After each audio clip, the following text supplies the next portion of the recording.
Halika na, sabay tayo. At kung sinong may gusto, dahil sa tubig alat, alright, likas na yaman to. Welcome back mga kaspiro. Samahan niyo ulit kami sa aming ginawang pamamana dito na sa bayan ng Dumaran, Palawan, saan kasama natin si Ildin Manakpo. Kaya para sa buong detalye, samahan niyo kami sa buong kaganapan sa laot. Let's go. Good morning mga kaspiro. Napakaganda ng panahon ngayon. At balik na ako dito sa Dumaran. Dito na ulit ako. Kasama ko si Ildin Manakpo. Samahan niyo kami sa aming gagawin pamamana ngayong araw. Sana ay makahuli tayo ng marami, makauwi tayo ng ligtas at makaulam tayo ng masarap. Let's go!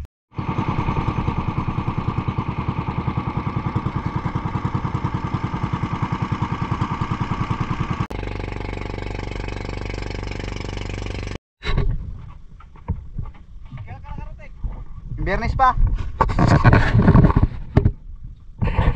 Let's go mga kaspiro, nandito na rin si Bro Jik. Sana makahuli kami dito sa spot na ito. Let's go. Subukan natin.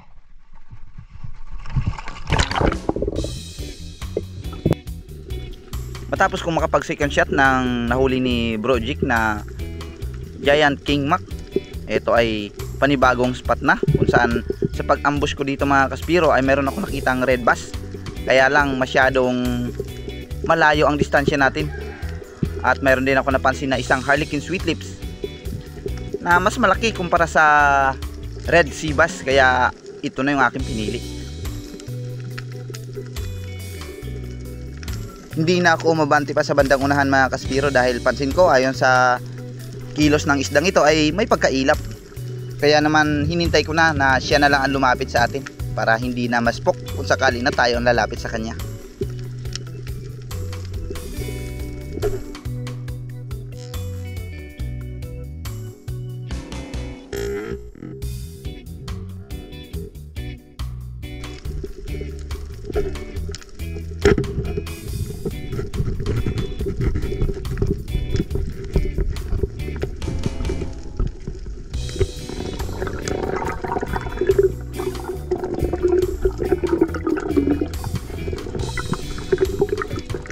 Pasensya na kayo mga kaspiro, naka super view yung ating pixel. Hindi ko napansin yung ating resolution pala ay naka super view. Gawa ng ginagamit ko yung super view kapag nagsha-shoutout tayo.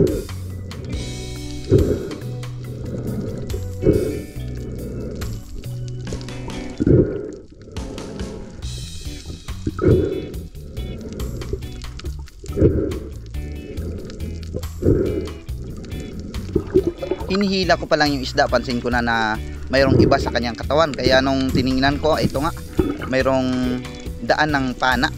Patunay na minsan na ito nagkaroon ng karanasan at nakasalubong ng tao.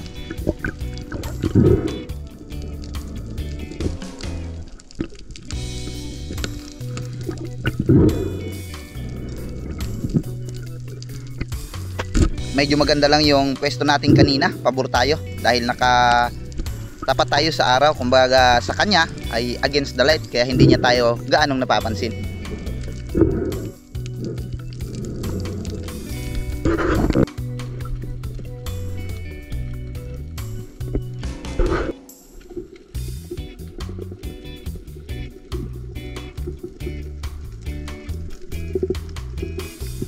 Matapos kong makapag-load ng ating pana mga kaspiro, muli ay nagsagawa ako ng pag-ambush sa area pa rin na ito sa pagbabaka sakaling baka masalubong pa natin yung red sea bass kanina.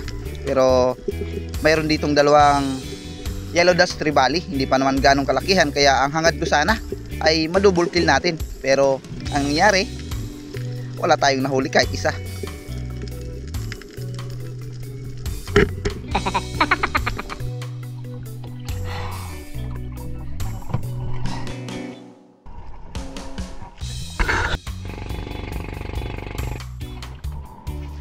Lumipat kami ng spot sa likod ng isla. Kasabay nun ay naghahanap na rin kami ng medyo maganda-gandang visibility.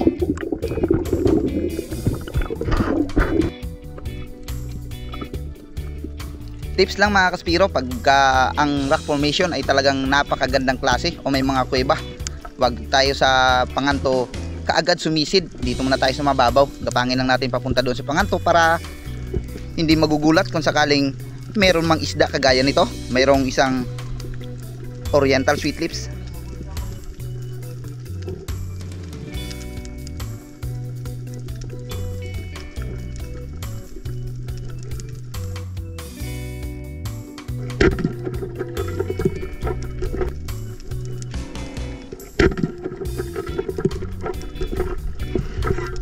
Sarap ng tama mga kaspiro. Ito na rin yung pinaiwan ko dahil yung isa kanina alanganin pa ako kung matababa o hindi dahil nga may sugat siya at baka hindi pa naka-recover ng gusto yung kanyang katawan.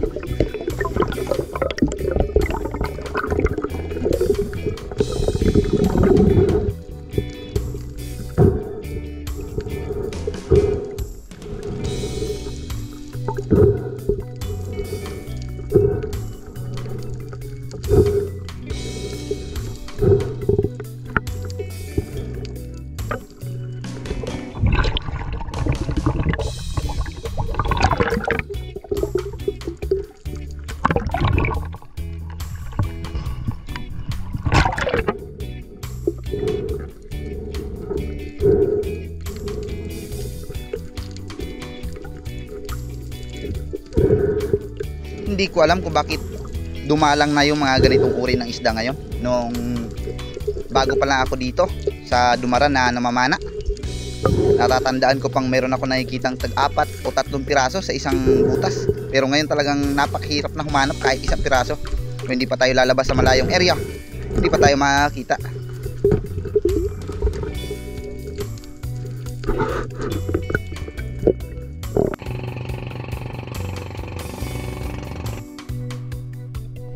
Nagpalipat-lipat na lang kami ng spot mga kaspiro kung saan tayo madalas na nakakahuli ng mga isda.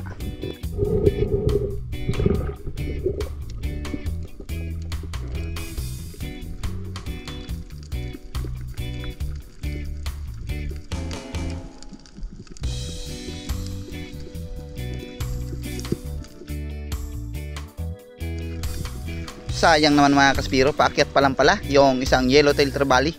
Kaya dito ay tiningnan ko sa loob ng kuweba kung may laman at hinintay ko rin na baka sakaling bumalik siya. Kaya hinayaan ko na yung silver drummer kahit na napakasarap nitong inihaw.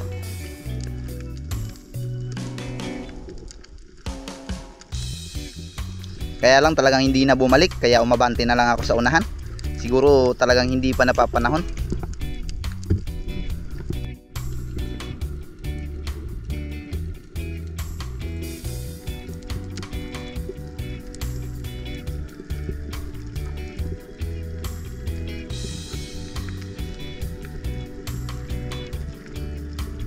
Inusisa ko yung kuweba kung saan tayo madalas nakakahuli ng GT. Hindi ko alam na wala pala sa loob yung GT. Papalapit pa lang pala, galing sa labas. Sakto namang nakabitaw na ako sa bato para umangat. Kaya pinahabulan ko na lang ng tira. Kaya lang hindi tinamaan. Pero sa isang banda, maganda pa rin ang nangyari na hindi natin nasugatan. Dahil sa sumunod nating pagbalik, nandoon na siya sa loob ng kuweba.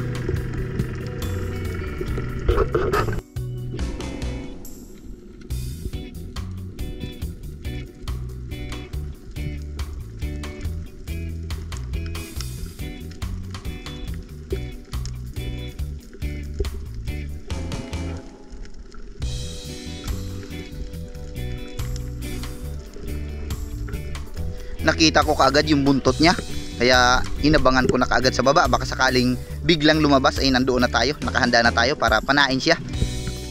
Range na sana nung papasok siya, pero hindi magandang pagkakataon yon. Dahil pagpapasok ang isda, talagang wag natin papanain mga kaspiro.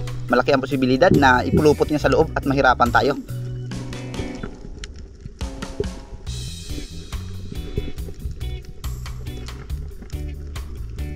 Ilang segundo rin nating hinintay na maibigay sa atin yung tamang pagkakataon hanggang sa eto na ang nangyari.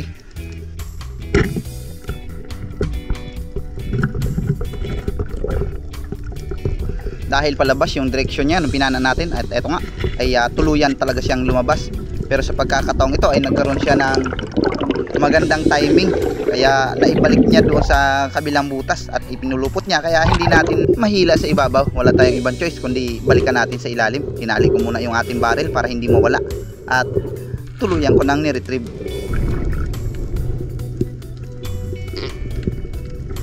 Tingin-tingin po tayo sa lubid mga kaspiro, lalo pagka malaking isda yung ating nilalapitan, dahil malaki ang posibilidad na mapulupot tayo ng monoline.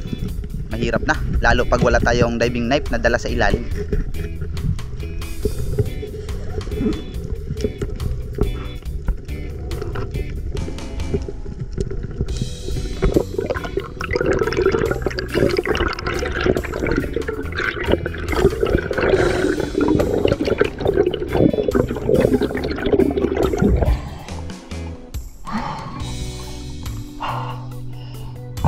At sa awa ng Diyos mga kaspiro ay tuluyan nating natanggap ang blessings na ito.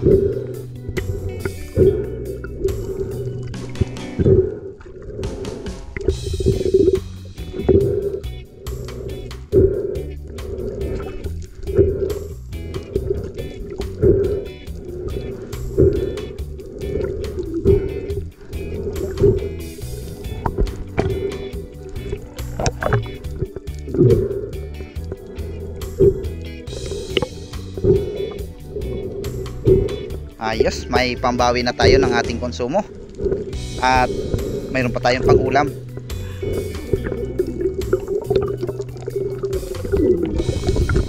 Paalala din mga kaspiro, matalas yung lalamunan ng isdang ito at yung hasang niya, kaya kapag umahawak tayo ay talagang dubli ingat, nang sa ganon ay hindi tayo masugatan.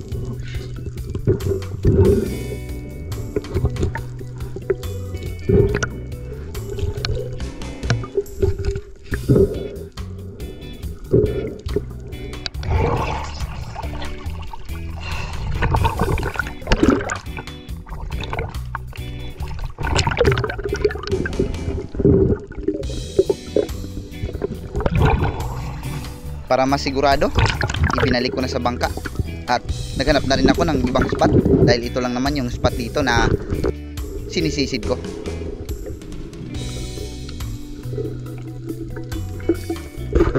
Matalas din ang buntot ng isdang ito, kaya hindi ko ibinigay sa ating kasama dahil baka masugat din siya. Ako na yung naglagay sa bangka para sigurado, dahil buhay pa ito.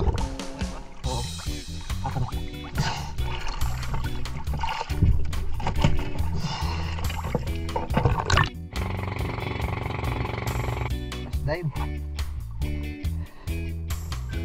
Para sa last dive natin mga kaspiro, pinuntahan ko yung kuweba kung saan madalas din tayo na nakakahuli ng GT, at syempre baka sakaling makadagdag tayo. Kaya lang talagang walang laman sa pagkakataong ito, kaya nung pabalik na tayo sa bangka ay nasalubong ko itong double line mackerel, o tinatawag na lanuhan ng iba, kaya hindi na ako nagatubili pa para sa huling igkas natin. Katapos nito, uwian na.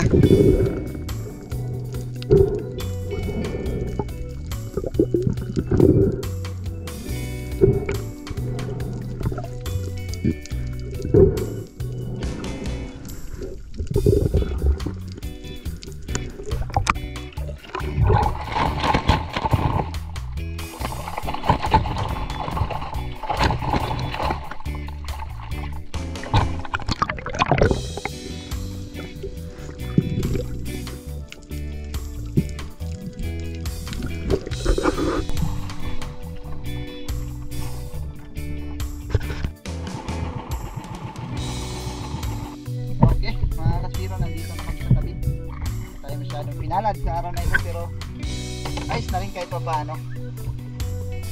Siyempre ang pinaka-importante sa lahat ay makawi tayo ng ligtas. 4 na piraso lang yung ating nakayanan sa buong maghapon. Ayan. Pero talagang yung GT ay medyo malaki na rin, pati ito. Sarap na sabawan. 4 na piraso lang pero solid naman. Laki-laki na rin talaga pala itong GT na ito din.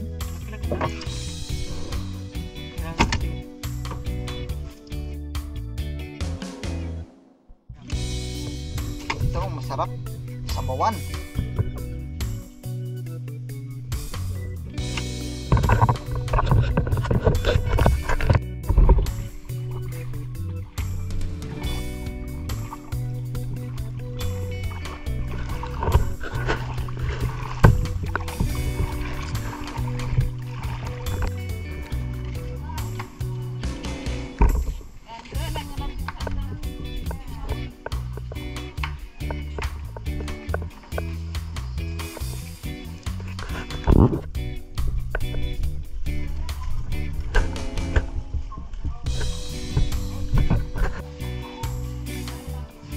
dalawang isda lang yung ating pinabenta. At yung dalawa ay pinaiwan din namin para maging ulam. Tumimbang ng City Media yung ating 2 pirasong isda.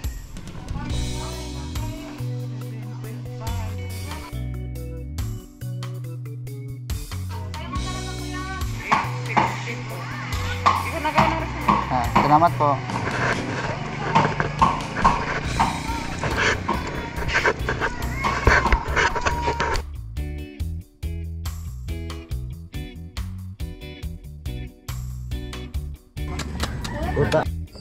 Alright, napakasarap ng ulam. Yung Oriental Sweet Lips ating sinabawan. Grabe. Yung iba naman ay nandoon sa kapitbahay. Pinaluto ko na lang kasi itong mga kaspiro kasi si Mrs. Ayan, nakarating lang. Alas 8:11. Nakarating niya lang dahil may session sila sa barangay.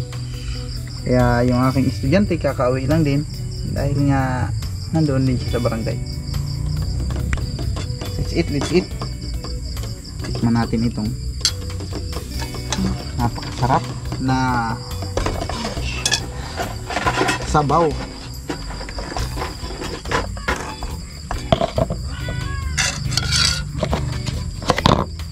Yun, natin ang lalagyan para mapaglagyan natin ng sabaw.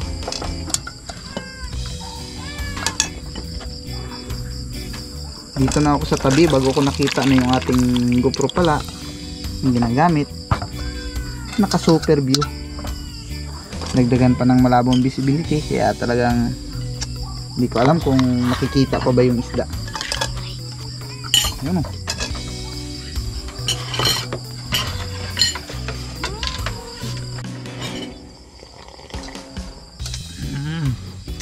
Karang taba.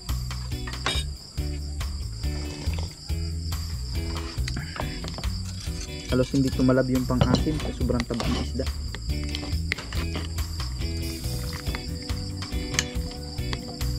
Yung harlequin sana ang ipapaiwan ko kanina, kaya lang alanganin ako kasi nga may daanan tama ng pana. Baka payat pa yun, baka hindi pa nakaka-recover ng husto yung kanyang katawan.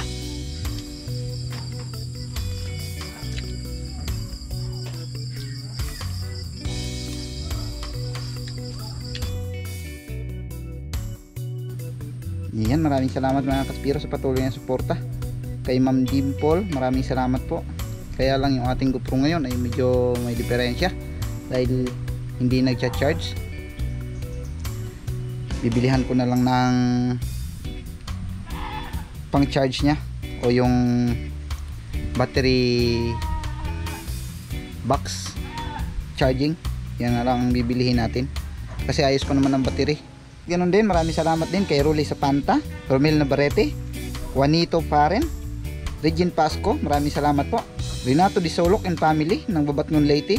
Ganon din kay Kipi Balahadya, Kasalon TV, Arden De La Peña, Janrel Tirado, Danilo at Judge Prince Adalim, Jerry Linisis ng Marikina City, Johnny Jaikten, at sa bunso niyang anak kay Jenya Jaikten, maraming salamat po. Bernardo Gonzales, Peberones, maraming salamat sa Borones family ng Boracay, Malay, Aklan. Robin Lara, shout out.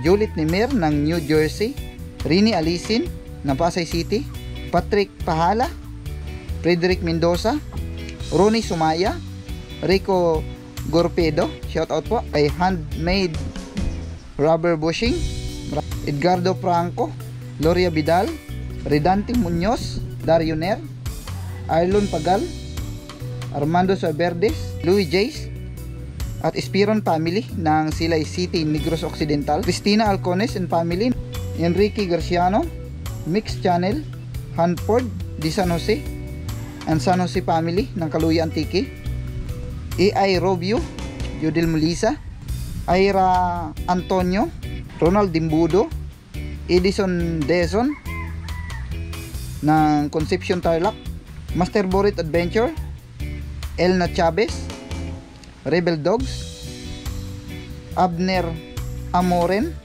ng Coron, maraming salamat po. Samuel Prado ng Puerto Princesa, Jerlyn Agbay, Maraming salamat po sa mga nanonood ng full video natin. Ganon din kay Jojo Jornadal, Dios de la Peña at de la Peña family ng Old Taligi, Abuyog Leyte, Ramil Umbay, Manoy Nel Vlog, Jenon, Daryl Andeca, Father and Son Fishing TV, Roberto Patalagsa, Yapox TV, Idi Muradas, Alfredo Robostro Vlog, Alex Bag, shoutout po, Eduardo Yonson, ganun din kay Jewel Kaibog, Joey Kiyas, Julito Cuesta, Darwin Asanawen, Donna Marie Coral, maraming salamat po. Christy Tuto Kawaling, Dionisio Carnate, Daryl Gallego ng Tablas Romblon, Yela Austria ng Cagayan, Boyet Villacorte, Kabugsay TV, Ginny Somo Ocrancudo, Marcelo Bernaldez, Simeon Condes, Jake Abino Esper Fishing, Jose Roldan Journalist, Guadalupe Amos, kay Nestor Lumoyat, Cariño Kayadong and Family, Erlin TV, Nestor De La Rosa, Father and Son Fishing TV. At sa mga nag-comment ng ating previous video, maraming salamat. Hindi ko talaga sinadyang replyan para makikita ko pa sa comment section. Kaya pasensya na kung hindi ako nakaka-reply sa mga comment yung mga Kaspiro, dahil gusto ko pa rin na ma-shoutout yung mga nanonood sa ating mga previous video. Kay Ricky Graida, shoutout naman dyan sa mami ko na Shoni ng Teleport Ayala, maraming salamat po. Ramil Ombay, shoutout din. Abner Amoren, Brooks Cobord, shoutout po. Janice Filiasiano, Robin Lara, Christian Limates, at syempre kay Sir John Ron Palma, maraming salamat po sa walang sawang suporta mga Kaspiro. Kita-kita po tayo sa sunod nating video. Awan ng Diyos, ingat po tayo.